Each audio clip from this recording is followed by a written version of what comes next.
সোহেল, সুরজিৎ, সুমন, তোমরা মিনারুলের পাশে চলে এসো।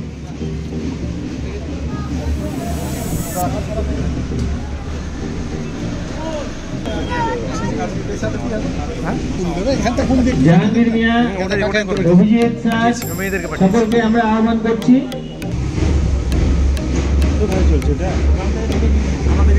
বন্ধ করো, সবসময় ঢোল পিটলে হবে।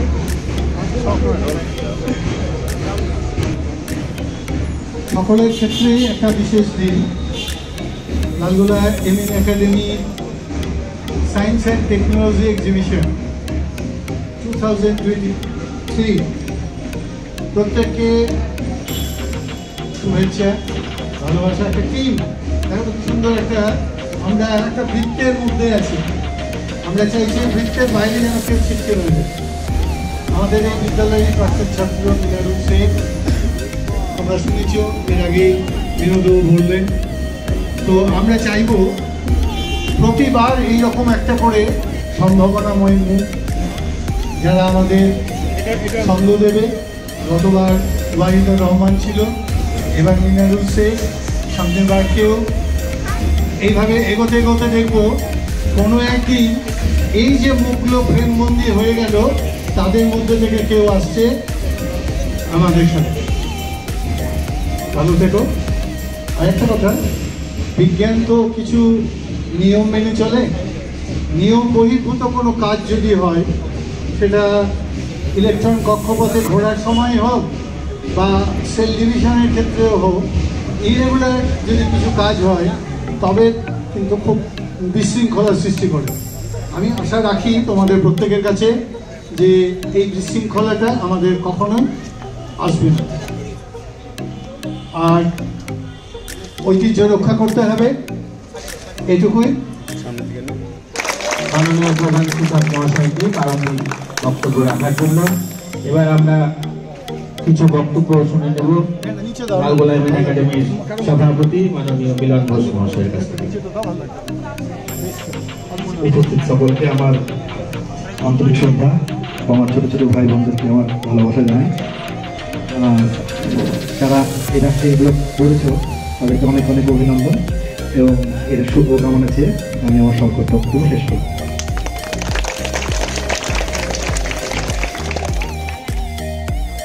আমাদের প্রজেক্টটা হচ্ছে গ্লোবাল ওয়ার্মিং, আর এখানে আছে হচ্ছে আমি অনুষ্কা ঘোষ, ক্লাস 11 সেকশনের ছাত্রী, খুশবু খাতুন, এমএসটি আয়েশা খাতুন, হালিমা খাতুন।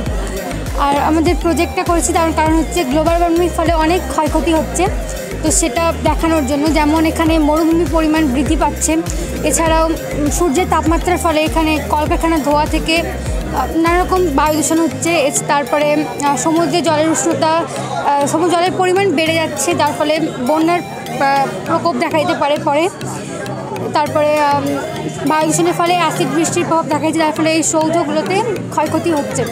এছাড়া এটার প্রতিরোধ করার জন্য বিকল্প শক্তি ব্যবহার করতে হবে, যেমন সোলার সিস্টেম, বায়ু কল, তারপরে গাছ লাগাতে হবে, রাসায়নিক সারগুলি ব্যবহার কমাতে হবে। এইগুলোর মাধ্যমে গ্লোবাল ওয়ার্মিং। এটা হচ্ছে রেনগজ, আর এটা হচ্ছে 14 ব্যারোমিটার, আর এটা হাইগ্রোমিটার, এটা হচ্ছে র্যাটোমিটার, আর রেন মানে বৃষ্টিপাত মাপা হয়। আর এটা হচ্ছে থার্মোমিটার, বায়ুর উষ্ণতা মাপা হয়। আর এটা হচ্ছে 14 ব্যারোমিটার, এটাতে বায়ুর আর্দ্রতা মাপা হয়। আর এটা হচ্ছে হাইগ্রোমিটার, এটা দেখতে মাপা হয়। এটা হচ্ছে আর্দ্রতা ও শুষ্ককুণ্ড মাপা হয়। আর এটা হচ্ছে র্যাটোমিটার, এটাতে মানে ম্যাপে যে নদীগুলো আছে সেই নদীগুলো তো স্কুলের সাহায্যে মাপা যায় না, তার জন্য এটা ইউজ করে মাপা হয়। এইভাবে এটা দিয়ে এখানে করে মানটা বেরোবে। লৌহ অক্সাইডের পরিমাণ মাটিতে একটু বেশি। এটা হচ্ছে ড্রাই আইস মাউন্টেন। এখান থেকে আইস কাট করে এই ফ্যাক্টরিতে নিয়ে যাওয়া হবে এবং এই ফ্যাক্টরি থেকে জল ফিল্টার করে এখানে নিয়ে আসা হবে। হাইড্রোপনিক্সের মাধ্যমে এখানে কৃষিকাজ করা হবে। এটা হচ্ছে সোলার প্যানেল, এখানে তাপবিদ্যুতের সাহায্যে বিদ্যুৎ উৎপাদন করা হবে এবং এটা পাওয়ার হাউসে কালেক্ট করা হবে এবং এই পাওয়ার হাউসে সবাইকে বোঝানোর জন্য কিভাবে জল ও বৃষ্টি আকারে পৃথিবীতে বৃষ্টি হয়। গ্রীষ্মকালে নদী বা অন্য অন্য জলাশয় বাষ্প হয়ে আকাশে যায়। সেই বাষ্প মেঘে পরিণত হয়। মেঘ জলাকারে মেঘ ভাসতে ভাসতে যখন ভারী হয়ে যায় তখন বৃষ্টি আকারে পৃথিবীর দিকে। ম্যালেরিয়ার জন্য যে অনেক মানুষ তাদের মৃত্যু হয়েছে, অনেক মানুষের মৃত্যু হয়েছে এবং অনেক মানুষের তাদের শারীরিক ও আর্থিক দিক থেকে অনেক ক্ষতি হয়েছে। ভবিষ্যতে যাতে এরকম ভাইরাস বা এরকম জীবাণু না হয়, এরকম অসুখ না হয়, সেই দিকে নজর রাখতে হবে। এই কারণে আমরা এখানে আমরা হয়তো অনেকেই জানি যে কোন মশা কী রোগ ছড়ায়, কিন্তু আবার হয়তো অনেকেই জানে না যে কোন মশা কী রোগ ছড়ায়। এবং এখানে আমরা চার্টের মাধ্যমে বুঝিয়ে দিয়েছি এখানে কোন মশা কোন রোগ ছড়ায়। যেমন অ্যানোফিলিক্স মশার ক্ষেত্রে অ্যানোফিলিক্স মশা যখন কামড়ায় তখন তাদের রোগীর ম্যালেরিয়া রোগ হয়। এই ম্যালেরিয়া রোগে অ্যানোফিলিক্স মশা সাধারণত উষাকাল থেকে গোধূলির মধ্যে গুরুত্বপূর্ণ। আমরা যেখানেই যাই সেখানেই বিজ্ঞানের প্রয়োজন হয়। তো সুতরাং বিজ্ঞানের যেমন অনেক ভালো দিকও আছে তেমন কুফল দিকও আছে। কিন্তু আজকে আমি যেটা বানিয়েছি সেটা হচ্ছে ক্যালাইডোস্কোপ, যেটা আধুনিক জীবনে বিনোদনের ক্ষেত্রে কাজে লাগে, যেটা বাচ্চাদেরকে এবং যারা শিক্ষক শিক্ষিকা তাদেরকে অনাবিল আনন্দ দিবে। এর ভেতরে অনেকগুলো কাচের চুমকি লাগিয়ে, যেগুলো বারবার ঘোরালে এর ভেতরে অনেক কাচের চুমকি লাগিয়ে সেটা ঘোরালে সেটা অনেক ধরনের প্যাটার্ন তৈরি করবে যা আলোর প্রতিফলনকে প্রমাণ করে। সুতরাং এটা আমি আমার বিজ্ঞান প্রযুক্তি বিজ্ঞান নলেজ থেকে এটা বানিয়েছি, যা অন্যদেরকে বিনোদন এবং বর্তমানে ভূগর্ভস্থ জলের পরিমাণ খুবই কমে গেছে। সেই কারণে বিভিন্ন রকম রোগ যেরকম আর্সেনিক, ব্ল্যাকফুট ডিজিজ এবং ফ্লুরাইড দূষণ, বিভিন্ন রকম দূষণ ঘটছে, যার কারণে প্রচুর পরিমাণে মানুষ আক্রান্ত হয় সেই রোগে এবং প্রচুর মানুষ মারাও যায়। সেই জন্য আমরা এই আয়োজনটা করেছি। এখানে আমরা দেখতে পাচ্ছি যে শহরের যে ঢাল আছে সেই ঢাল বরাবর বৃষ্টিপাতের যে বৃষ্টি হবে সেই বৃষ্টিটা সেই ঢাল বরাবর একটা অংশে জমা হবে। সেই অংশে বালি, নুড়ি, কাকড়, চারকোল বা কাঠকয়লা এগুলি থাকবে, যেগুলি সেই জলটিকে পিউরিফাই করবে বা স্বচ্ছকরণ করবে। ট্যাঙ্ক যদি থাকে সেই ধরনের ট্যাঙ্কে কত পরিমাণ জল উঠছে বা কত পরিমাণ লো হচ্ছে, সেই ওয়াটার ট্যাঙ্কের জলটা নিচে নামা বা লো হওয়াটা মানুষের পক্ষে বারবার দেখা না হওয়ার সাপেক্ষে লাইটটা তৈরি করা হয়েছে। যেহেতু এটা এখন করে দেখানো হচ্ছে,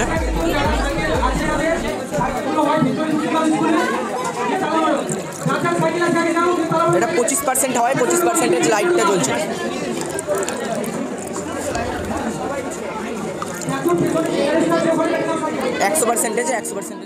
যেটা হচ্ছে নির্দেশক রূপে কাজ করে, মানে প্রাকৃতিক নির্দেশক, যেটা আমাদের হচ্ছে অ্যাসিড এবং ক্ষারকে আলাদা করে এবং মানুষ দৈনন্দিন জীবনে এটা বাড়িতে করে তারা ব্যবহার করে দেখে নিতে পারবে।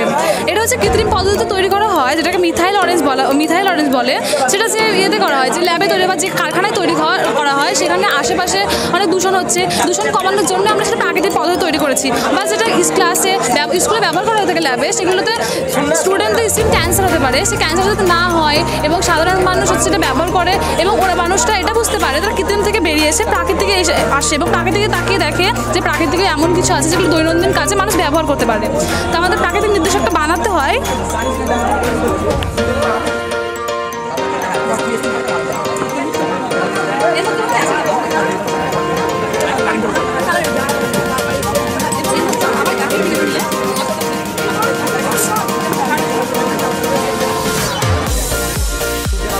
উৎপন্ন করে সেটি সারা বাড়িতে সরবরাহ করা হয় এবং এই সম্পূর্ণ বাড়িটিকে মোবাইলে অ্যাপের মাধ্যমে চালনা করা যায়। আমরা সিকিউরিটির জন্য সিসিটিভি ক্যামেরা বসিয়েছি। তারপরে এইখানে একটা লেজার সিকিউরিটি ডোর তৈরি করেছি, যেই ডোরটার মধ্যে দিয়ে নিষিদ্ধভাবে যদি কেউ প্রবেশ করতে যায় তবে সেই ডোরটিতে অ্যালার্ম বাজতে শুরু করবে ও মোবাইলে মেসেজ দেবে। তারপরে আমরা বসানো হবে, আমরা দেখানোর জন্য বাইরে রেখেছি।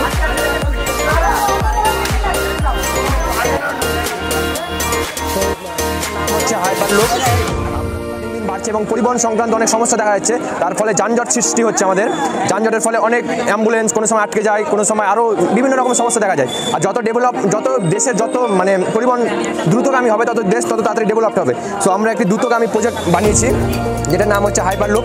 এটি একটি লুপের মধ্যে দিয়ে একটি ট্রেন চলবে, যেটাকে ম্যাগনেটিক লেভিটেশনকে কাজে লাগিয়ে সমমেরু বিকর্ষণ করে ট্রেনটিকে ভাসিয়ে রাখা হবে এবং ভ্যাকিউম পাম্প, এই যে ভ্যাকিউম পাম্পের মাধ্যমে 90% বায়ু টেনে নেওয়া হবে। পরিবহনে দুটি আর একটা হচ্ছে বায়ুর বাধা, কিন্তু এখানে দুটিকে কমানো হচ্ছে। বায়ুর টোটাল মানে ফিকশন তো টোটালি থাকছে না, আর বায়ুর বাধাকে টোটালি কমা হচ্ছে। এটা ম্যাক্সিমাম গতিবেগ হবে 1200 কিলোমিটার/আওয়ার। তো সহজে কম সময় অনেক দূর অতিক্রম করতে পারবো আমরা। আর এমনি normal train, bullet train, aeroplane, এগুলো নিয়ে অনেক রকম সমস্যা দেখা যায়। প্রাকৃতিক দুর্যোগের জন্য অনেক সময় থেমে যায় কিংবা লেটে যায়, কিন্তু এটা প্রাকৃতিক দুর্যোগের উপর নির্ভরশীল নয়, যেহেতু এটি লুপের মধ্যে দিয়ে চলবে।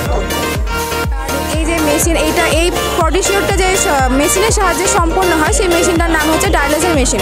আমাদের যে প্রজেক্টের নাম হিমোডায়ালাইসিস, সেটা দুটো শব্দে মানে বিভক্ত। এইখানে যে দুটো শব্দ আছে সেটা হচ্ছে হিমো, যার অর্থ হচ্ছে ব্লাড অর্থাৎ রক্ত, আর একটা হচ্ছে ডায়ালাইসিস, যার মানে হচ্ছে ফিল্টারেশন বা হচ্ছে পরিশুদ্ধকরণ। তো মানেটা দাঁড়াচ্ছে যে রক্তের পরিশুদ্ধকরণ। আমাদের বৃক্কের সাহায্যে আমাদের ভেতরে যে ওয়েস্টেজ জিনিসগুলো থাকে বা রক্তের যে দূষিত পদার্থগুলো, সেগুলো বেরিয়ে যায়। কিন্তু যখন আমাদের রেনাল আর্টারিকে এই পাইপের মাধ্যমে পাইপের সঙ্গে জয়েন করানো হয়, এবং এর ফলে এখান দিয়ে পাম্পারের মধ্যে দিয়ে পাম্প হয়ে আমাদের মানে অক্সিজেনেটেড ব্লাডটা ডায়ালাইজার মেশিনে যায়। আর এখানে আছে প্রেশার মেশিন, এটা মানে রক্তটা কীরকম মানে ফ্লো হচ্ছে সেটা এগুলো চেক করে। আর আমাদের ডায়ালাইজার মেশিনে থাকে অর্ধবেদ পর্দা, যেটা সেলোফিয়ান টিউব বলে। এবং সুদূর ভবিষ্যতে কোনো প্রাকৃতিক বিপর্যয় বা কোনো ঘটনার জন্য পৃথিবীতে থাকা একেবারে অসম্ভবপর হয়ে উঠবে। তাই আমাদেরকে একটা বাসযোগ্য গ্রহ এখন থেকে খোঁজা অত্যন্ত প্রয়োজন। সেক্ষেত্রে আমরা সকলেই জানি মঙ্গল হচ্ছে সবথেকে কাছের এমন একটা গ্রহ যেখানে জীবনের সম্ভাবনা পাওয়া গেছে। কিন্তু সেখানে গেলেও কয়েকটা চ্যালেঞ্জের মুখোমুখি আমাদের হতে হয়। ওখানকার মাধ্যাকর্ষণ বল, বায়ুমণ্ডলীয় ঘনত্ব অনেকটা পৃথিবীর মতো হলেও ওখানকার বায়ুমণ্ডল পুরোটাই প্রায় কার্বন ডাইঅক্সাইড দিয়ে পূর্ণ, প্রায় 95%। অক্সিজেন নেই বললেই চলে। তাই সবার আগে আমাদেরকে অক্সিজেনের যোগানটাকে সুনিশ্চিত করতে হবে। সেজন্য মক্সি যন্ত্র রয়েছে, যা বায়ুমণ্ডলে উপস্থিত কার্বন ডাইঅক্সাইডকে অক্সিজেন এবং হাইড্রোজেন ইত্যাদি রূপান্তরিত করবে, যা ব্ল্যাক বক্সে গিয়ে পরিশুদ্ধ হয়ে আমরা সিলিন্ডার বা স্টোরেজে গিয়ে সঞ্চিত বা অনেক বৃদ্ধ মানুষ কিংবা বিশেষ চাহিদা সম্পন্ন মানুষ রাস্তা পারাপার হওয়ার সময় ভয় পায়। সেই কারণে এই বিশেষ মডেলটা আমরা বানিয়েছি। এই মডেলটা যখন রেড লাইট জ্বলবে তখন এটা অটোমেটিকলি স্টার্ট হয়ে যাবে এবং মানুষ রাস্তা পারাপার। কেননা যখন আমরা এখানে খালি বস্তুটা রেখেছিলাম, তার মধ্যে শুধু বায়ু ছাড়া কিছু ছিল না। তাই জন্য আমরা কি চিহ্নটি কোনো পাল্টানোর উপর দেখতে পাচ্ছিলাম না। যখন এটার ভিতরে জল ঢাললাম তখন এটি আমাদের দেশে উন্নত হয়েছে। কিন্তু এখন পর্যন্ত আমরা যখন রাস্তার বাইরে বেরোই বা রাস্তাতে দেখিয়ে থাকি, পেপার, প্লাস্টিক ইত্যাদি নোংরা পদার্থ রাস্তায় পড়ে থাকে। সেই নোংরা পদার্থ পরিষ্কার করার উদ্দেশ্য নিয়ে আমরা এই গাড়িটা বানিয়েছি। গাড়িটার নাম হলো রাস্তা পরিষ্কারের গাড়ি।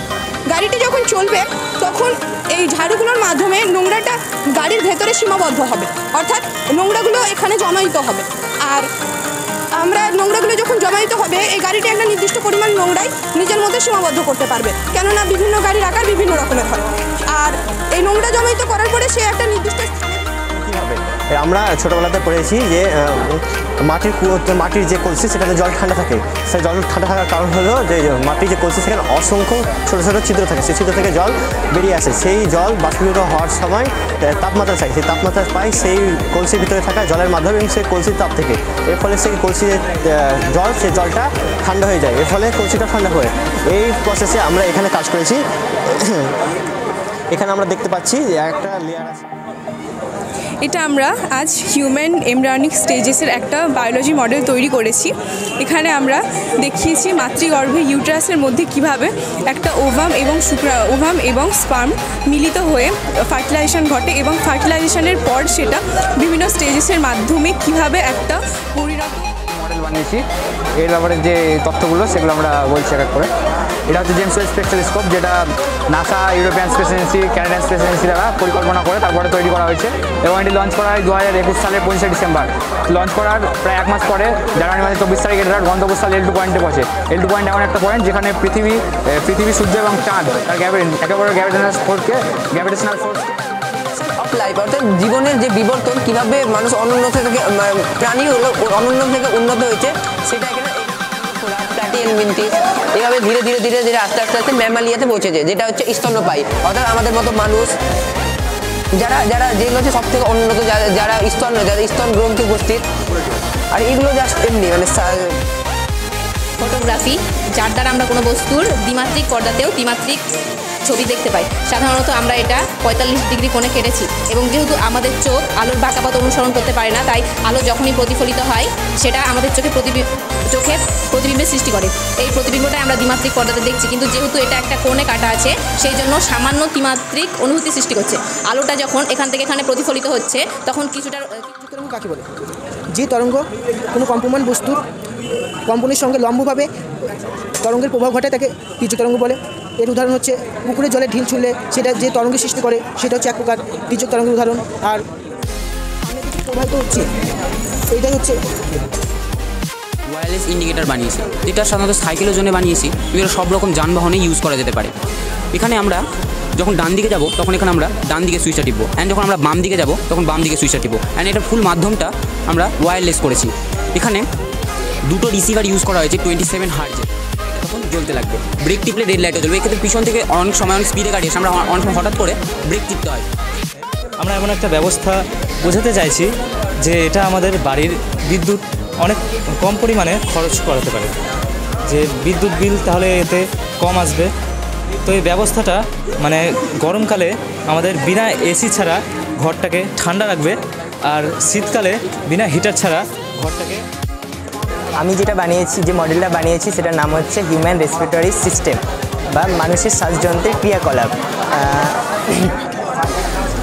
মানুষের শ্বাসযন্ত্রের ক্রিয়াকলাপ ফুসফুসে ম্যাগনেটিক ট্রেন তৈরি করেছি, যা ইলেকট্রন ও ম্যাগনেটের মাধ্যমে পরিচালিত হয়। আমরা এখানে ইলেকট্রন পরিচালনা করার জন্য তড়িৎ কোষ নিয়েছি এবং ম্যাগনেটিক ফিল্ড উৎপন্ন করার জন্য ব্যাটারি নিয়েছি। এই চালিয়ে দেখুন।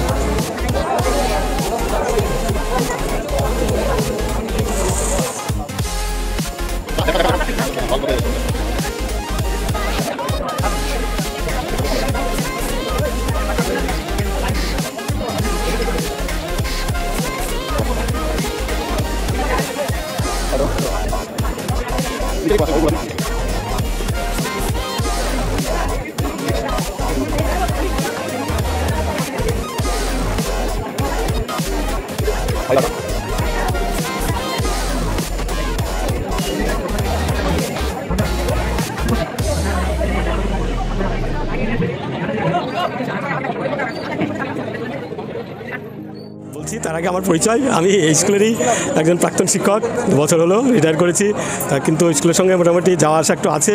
আর এই যে এই সময় যে এক্সিবিশনটা হচ্ছে এটা খুবই ভালো হচ্ছে জিনিস। আর এখানে আমি প্রত্যেকটা স্টলের প্রায় বেশিরভাগ স্টলে গেলাম এবং ছাত্ররাও খুব সুন্দর ডেমনস্ট্রেশন করছে এবং যেসব বিষয় আলোচনা হচ্ছে সব গ্রামের মানুষ বা দেশের অন্যান্য বিভিন্ন শ্রেণীর মানুষ যদি সেই জিনিসগুলো ঠিক বোঝার চেষ্টা করে তারা জীবনে অনেক কিছু আর কি মানে এইভাবে যারা চলে এটাই আশা রাখবো, এই বলে আমি শেষ করছি। ধন্যবাদ।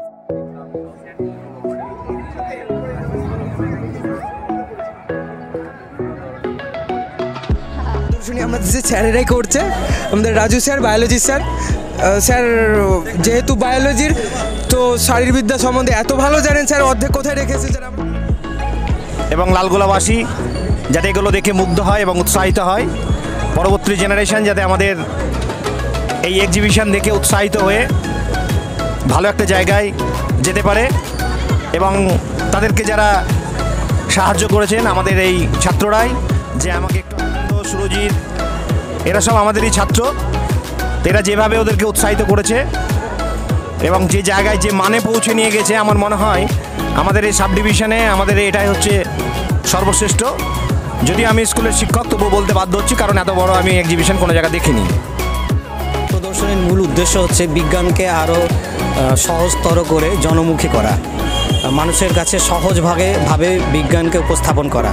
তো আমি খেয়াল করে দেখেছি এখানে শুধুমাত্র যারা বিজ্ঞান বোঝে এমন লোকই এসছে তা নয়, সাধারণ মানুষ এসছে যারা হয়তো কোনোদিন হয়তো বিজ্ঞানের সঙ্গে সে অর্থে যুক্ত নয়, কিন্তু তারা যখন এখানে এসছে তারা অদ্ভুতভাবে রিলেট করেছে যে তারা যে কাজ করে তারাও কিন্তু সেই বিজ্ঞানকে ব্যবহার করে কোথাও না কোথাও, তো তখন তারা বেশ মজা পেয়েছে।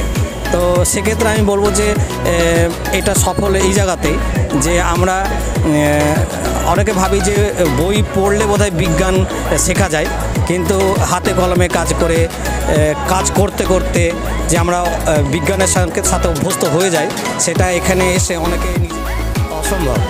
তো সেক্ষেত্রে আমাদের প্রাক্তন ছাত্র যারা, তারা স্বেচ্ছায় নিজে থেকে এগিয়ে এসছে, এটা আমাদের কাছে বড় প্রাপ্তি। ওরা না হলে আমরা লালগোলা এমএন একাডেমির বিজ্ঞান মেলার এখানে সবাই একসঙ্গে হয়েছি, শুধু আমি নাই, আমার সঙ্গে পুরো লালগোলা এমএন একাডেমি আমরা বিশেষ করে কিছু প্রাক্তন আছি, তার সঙ্গে এখন যারা 11 এবং নিচু ক্লাসে পড়ছে তারা সবাই আছে।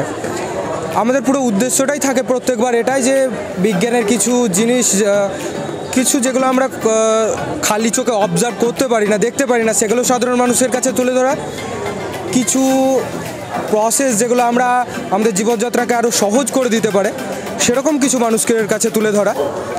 এবারও সেরকমই কিছু চলছে আমাদের। যারা বর্তমান ছাত্র তারা বিভিন্ন মডেল তৈরি করেছে এবং তার ডেমনস্ট্রেশন দিচ্ছে। একটা বিষয় কিন্তু সেটা হচ্ছে পরম্পরা। পরম্পরাটা কি, যারা সিনিয়র স্টুডেন্ট তারা কিন্তু মেন্টর হিসাবে কাজ করছে, তাদের গাইডেন্সে ওরা করছে। এটা একটা অদ্ভুত ব্যাপার। এই যে সমন্বয়টা আমার মনে হয় খুব কম জায়গাতেই আছে। বিজ্ঞান আছে, বিজ্ঞান প্রদর্শনী আছে, বিজ্ঞান চেতনা আছে, বিজ্ঞান ভাবনা আছে, কিন্তু এই বিজ্ঞান ভাবনা বা বিজ্ঞান চেতনাটাকে কারা ক্যারি করছে? শিক্ষকরা তো আছে, অবশ্যই আছে, কিন্তু তার সিনিয়র দাদারা গাইড করে নিয়ে যাচ্ছে। এটা কিন্তু খুব রেয়ার, এটা খুব ভালো দিক একটা। আর যারা জুনিয়র তারাও ইন্সপায়ার্ড হচ্ছে যে আগামী দিনে আমি মেন্টর হিসেবে কাজ করতে পারি। ছোট ছোট যারা স্টুডেন্ট সারাদিনই আসছে, তারা দেখছে, তাদের মধ্যে একটা ভালো লাগা বোধ হচ্ছে। আর কি হচ্ছে, শুধু বিজ্ঞান মানসিকতা নয়, তারা আগামী দিনে কিন্তু লিডারশিপটা দিতে পারবে, ট্রু লিডারশিপ। এই লিডারশিপের মাধ্যমে আমার মনে হয় আজকে যে দিনটি বিশেষ দিন, যে 26শে জানুয়ারি, সেই দিনটির যথার্থ তাৎপর্যতা ফুটে উঠবে। প্র্যাকটিক্যালি বলতে কি, আমরা একদম ভারতবর্ষের একটা সীমান্তে আছি এবং এমন একটা জায়গায় আমাদের ভৌগোলিক অবস্থান যে পাশেই বাংলাদেশ, কাঁটাতারের বেড়া। অন্য যারা দূরের মানুষ, যারা জানে না এই যে এত আলোকমালা, এত আলোকসজ্জা, এত বিজ্ঞানের নতুন নতুন মডেল, যে চিন্তাধারাটা, শুধু আমাদের ওই কাঁটাতারের যে বেড়া সেরকমই একটা ছিটে দাগ আছে, যে লালগোলার লোকমানি সকল 2 নম্বরই মাদক পাচার, গরু পাচার, সেখানে কোনো সুস্থ সংস্কৃতি নেই, পড়াশোনা হয় না। আমার গর্ব হচ্ছে যে এই শতাব্দী প্রাচীন বিদ্যালয়ের প্রাঙ্গণে দাঁড়িয়ে আছি আমি, এই বিদ্যালয়ের একজন প্রাক্তন ছাত্র। বর্তমানে আমাদের যে টিম, সেই টিমটার সাথে